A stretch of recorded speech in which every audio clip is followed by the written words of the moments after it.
अस्सलाम वालेकुम अज़ीज़ तलबा व तालिबात, उम्मीद है कि आप सब खैरियत से होंगे और अपने अपने घरों में महफूज होंगे।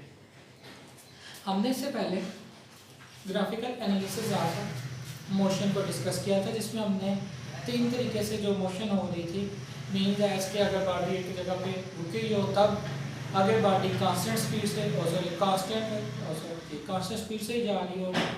थर्ड वन हमने कहा कि अगर वेरिंग स्पीड से जा रही हो, मीन्स के वेरिंग मोशन से जा रही हो, तब क्या होगा।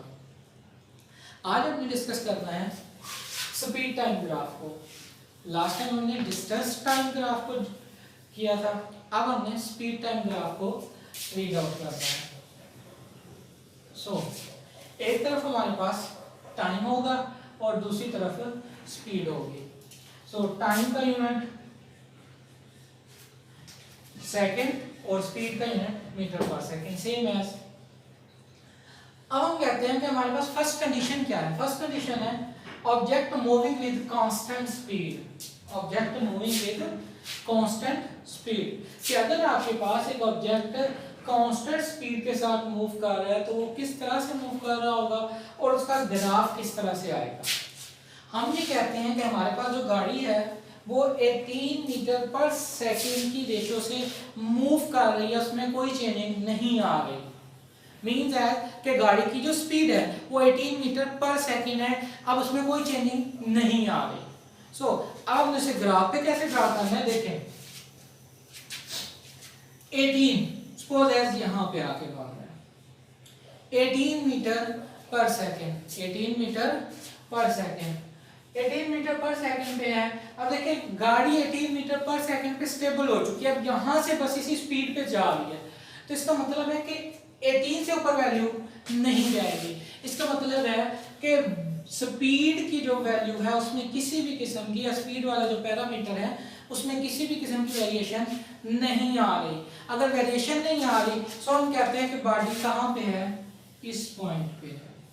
कहाँ पे है बॉडी, इस पॉइंट पे है। अब देखें स्पीड अगर चेंज नहीं हो रही तो बाकी सेकंड कंपोनेंट है टाइम, और टाइम कंटिन्यूअसली रन ही करता रहता है, ऐसी कोई जगह नहीं है जहां पे जाके टाइम रुक जाएगा। इसका मतलब है कि टाइम रन करता रहेगा जबकि स्पीड जो है वो एक जगह कांस्टेंट हो जाएगी। स्पीड जो है वो एक जगह कांस्टेंट हो जाएगी। अब देखें टाइम मूव कर रहा है, यहां से देखें यहाँ पे क्या है 4 है, फिर कितना हुआ 8, 12, 16, 20 एंड सो ऑन। टाइम तो मूव कर रहा है बट स्पीड जो है एक जगह पे कांस्टेंट हो गई है। हमारे पास इसका जो ग्राफ आएगा वो इस तरह से आएगा कि स्पीड की रेशियो से कोई चेंजिंग नहीं आएगी, स्पीड एक जगह पर फिक्स हो गई है। जबकि टाइम को देखें तो टाइम वेरी कर रहा है, क्योंकि हमने यही कहा था कि जिस पैरामीटर के अलॉन्ग वेरिएशन होगी ग्राफ भी उसी तरफ को मूव करेगा। अगर ये वेरिएशन ऊपर की तरफ होती तो देखिए हर पॉइंट पे फिर वैल्यू इंक्रीज कर रही होती, लेकिन यहाँ से जस्ट ये एक ही पॉइंट है, ऊपर नहीं जा रहा ना नीचे आ रहा है, जस्ट आगे की तरफ आ रहा है। इस तरफ तो इसका टाइम का पैरामीटर है, तो ये जस्ट टाइम के पैरामीटर की तरफ मूव करेगा, किसी और पैरामीटर की तरफ मूव नहीं करेगा। तो हम कहते हैं कांस्टेंट स्पीड पे जो ग्राफ है वो इस तरह से होगा।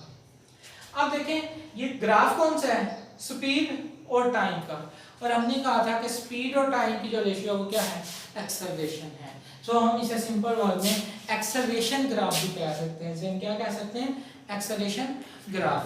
अब आते हैं object moving with uniformly changing speed, यानी वो स्पीड जिसमें हर पॉइंट पे जो है स्पीड मतलब कि हर इंटरवल पे स्पीड जो है वो कांस्टेंटली चेंज हो रही है। लाइक अगर हम ऐसे कहें कि 4 सेकंड में 4 मीटर पर सेकंड चेंज हो रही है, तो मतलब 1 में 1 मीटर पर सेकंड ही चेंजिंग आ रही होगी। क्योंकि अगर आप इसी को ड्रा कर इक्वेशन में पुट करें, v by t, v है 4 और t है 4, 1 मीटर पर सेकंड स्क्वायर की रेशो से चेंजिंग आ रही है। अगर हम इसका ग्राफ ड्रा करें 4,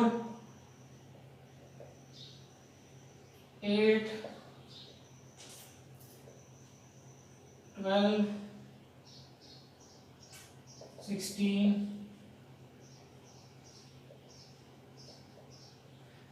0, 0 को फर्स्ट से यहाँ मार्क किया, फिर यहाँ मार्क किया तो फर्स्ट को सेकंड से, फिर थर्ड मार्क किया तो सेकंड को थर्ड से, फिर फोर्थ मार्क किया तो। अगर आप देखें तो अगेन एक कांस्टेंट ग्राफ आना है।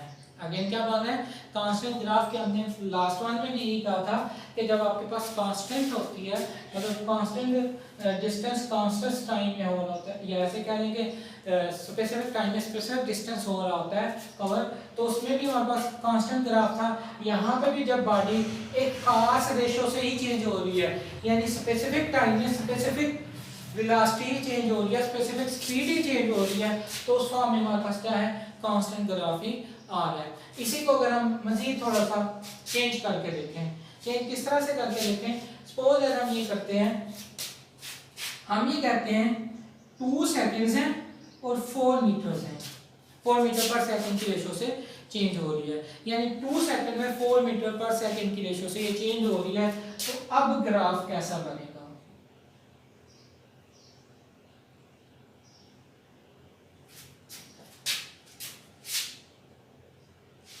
देखें 2 सेकंड्स 0 4 मतलब सेंटर में 2 होगा, 4 यहां, ये फर्स्ट मार्क, फिर ये 4 होगा तो ये 8 होगा, ये 6 होगा तो ये 12 होगा, 4 8, फिर 6 यहां सेंटर में और 12। इसी तरह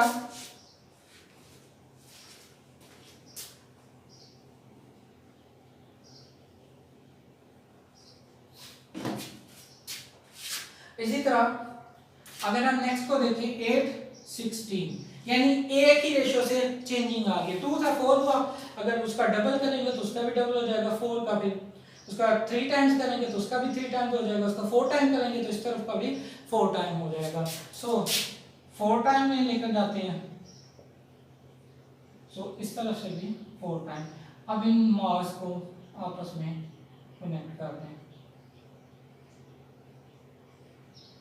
सो देखें ग्राफ की जो लाइन है वो ऊपर थोड़ा नीचे हो सकती है, लेकिन जा कांस्टेंट ही रही है ऊपर की तरफ सीधी एक ही डायरेक्शन में। ये नहीं है कि पहले इस तरफ जाएगी फिर इस तरफ फिर इस तरफ फिर इस तरफ, मतलब इस तरह से नहीं होगी, जस्ट एक ही डायरेक्शन में सीधी मूव कर रही होगी।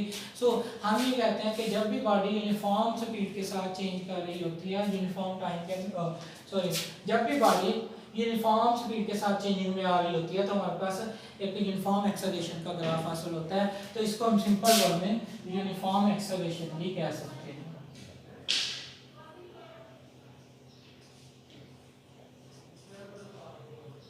तो इसे हम यूनिफॉर्म एक्सेलरेशन भी कह सकते हैं।